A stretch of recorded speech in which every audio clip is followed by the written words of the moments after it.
Hello students, so welcome back to one more session of on relations and functions. So far we have discussed what do you mean by a reflexive relation, symmetric relation, transitive relation and equivalence relation. I hope you remember what do you mean by equivalence relation.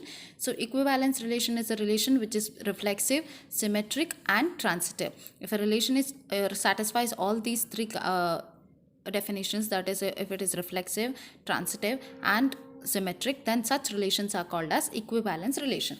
Okay, so today we'll discuss a problem. What is the problem? First we'll read what is the problem.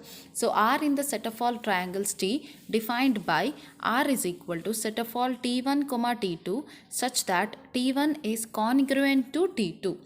Okay, what we have to show that it is an equivalence relation. So basically the relation is defined on set of all triangles. So we have a set of triangles. Okay, it contains many triangles, so set of all triangles we have. Okay, so now how the relation is defined? So relation here, it is defined by taking two triangles, say T1 and T2. How T1 and T2 are related? So T1 is congruent to T2. I hope you remember the definition of congruence which you have studied in your high school. So when you call that two triangles are congruent, when we say that if we have two triangles, say T1 and T2, we say that we have the symbol representing congruence. We say that T1 is congruent to T2 if like three sides of T1 is equal to three sides of T2, or three sides are equal and three angles are equal. But only very few cases we get where all these six things happen together. So in order to simplify our work, we have many postulates called as ASA postulate, SAS postulate, and then SSS postulate. There are several postulates which you have studied in your high school, which says that when we can say that two triangles are congruent.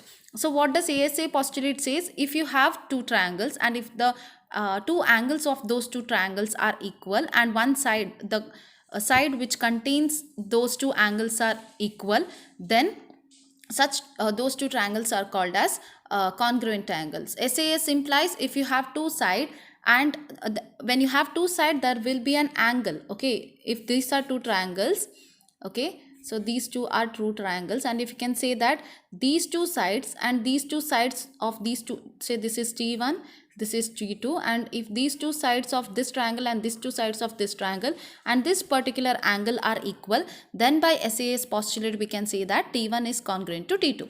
So what is our problem? We just for your reference I have explained what you mean by congruence of two triangles. Similarly goes with the sides, three sides are equal. Okay, so our question is to is to show that the relation is an equivalence relation, which means we have to say that this particular relation is reflexive, symmetric and transitive. Okay, so when we have to show, and we have a set of triangles which is a vast set, we have to show it in general.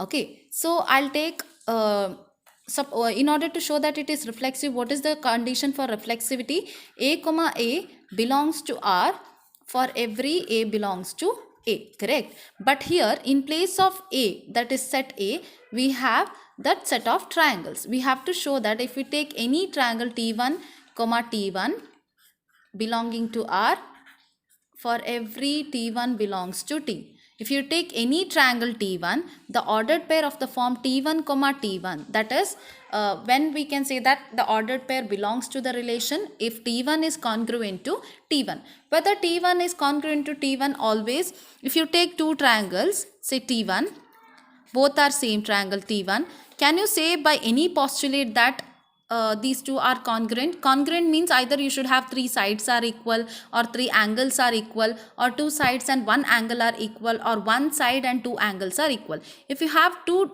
same triangle T1 and T2, T1 and T1, so this is obviously congruent because whatever side this has, the same side this has, correct? So that triangle T1 comma T1 belongs to R for every T1 belongs to T. So if you take any triangle from the set of triangles, it is congruent to itself. So this particular relation is reflexive.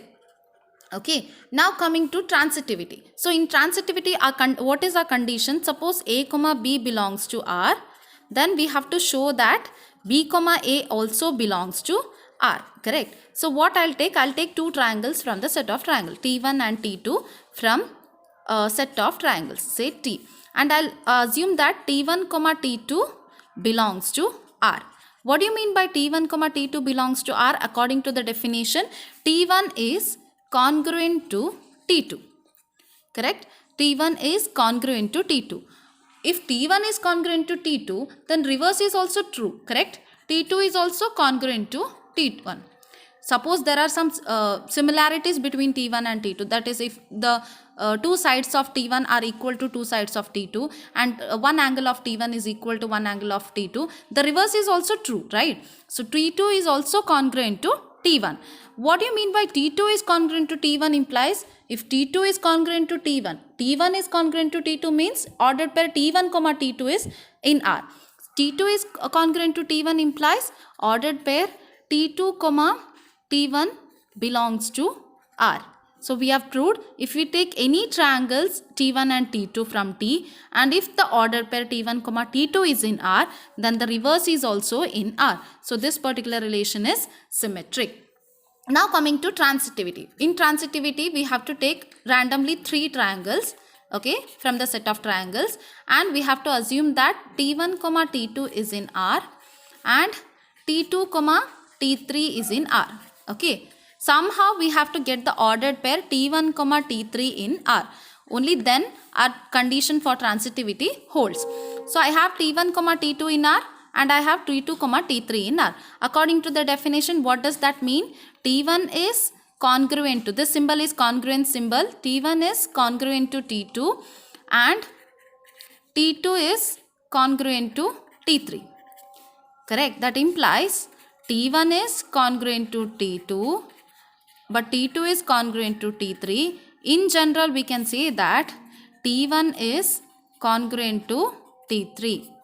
So that means ordered pair T1 comma T3 belongs to R. Thus, this particular relation is transitive. Hence, we have shown that the given relation is reflexive, symmetric and transitive. So this relation is an equivalence relation. I hope you are clear with the concept. Congruence means either two sides of both the triangles should be equal, or two sides and one angles of both the triangles should be equal, or two angles and one sides of both the triangles should be equal, or all the three sides should be equal, or all the three angles should be equal of both the triangle. I hope you are clear with the concept.